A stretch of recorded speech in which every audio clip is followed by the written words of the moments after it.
we give you the news behind the news.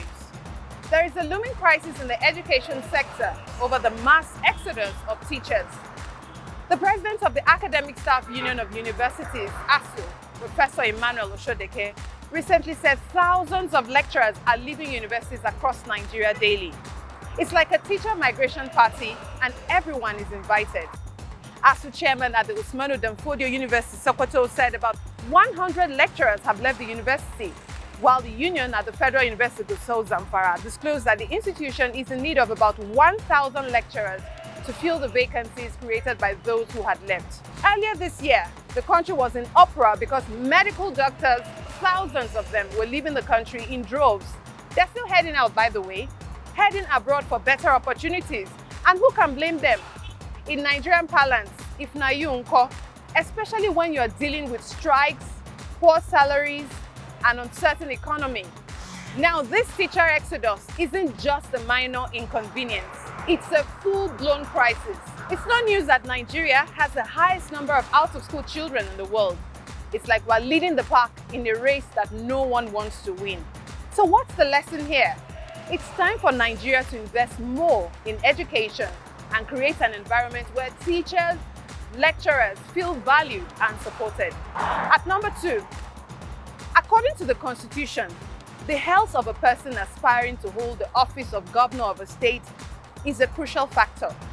This means that good health is not just a personal matter for the governor, but a matter of public concern. Following the constitutional crisis that was created by the illness of President Umaru Musa Yar'Adua, his refusal to transmit a letter disclosing his inability to discharge the function of his office to the National Assembly, the state of interregnum and governance vacuum that was foisted on Nigerians, a new subsection 190 of the Constitution was substituted for the old section 190.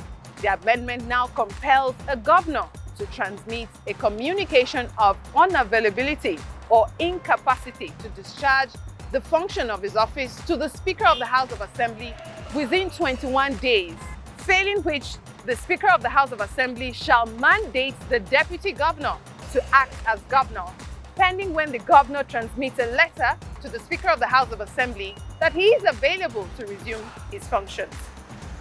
Governor Oluwarotimi Akeredolu of Ondo State has been holed up at his private residence in Ibadan, Oyo State, since returning from Germany on medical leave for over 2 months.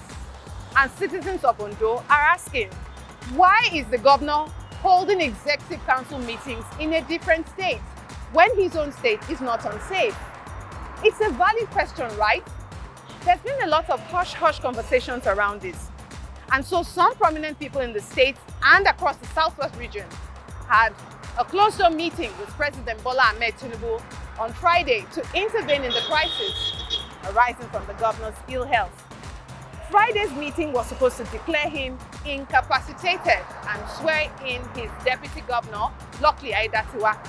In fact, the Ondo State Chapter of the People's Democratic Party, PDP, supporters have given Governor Oluwarotimi Akeredolu a 72-day ultimatum to transmit power to his deputy, Mr. Aiyedatiwa, or face dire consequences.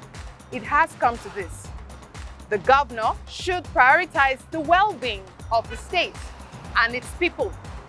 Governor Akeredolu has had an illustrious career as a senior advocate of Nigeria and now as a governor for a second term in office. The best decision is to step aside and focus on his recovery. At number 3, get this. Malawi's president, Lazarus Chakwera, has suspended all international travel for himself and his government in an effort to save money. Now, you might be thinking, hey, that's a responsible move. And you'll be right. But here's the kicker. If you replace Malawi with Nigeria, you'll be describing the exact situation of our country right now. It's like a bad case of copy and paste with no regard for the people. Do you recall last month when the leadership of the National Assembly decided to buy luxury cars for lawmakers? Why? Because they wanted vehicles that would survive Nigerian roads for 4 whole years. They called it work tools. Can you believe it? The outcry was massive, and rightfully so. But guess what? It's not just about the lawmakers. Ministries, departments, agencies, you name them, are all splurging on new cars. But wait, there's more. The Benue State government reportedly spent a whopping 34.44 billion naira on special day celebrations, welfare packages, security votes, and office supplies. That's not all.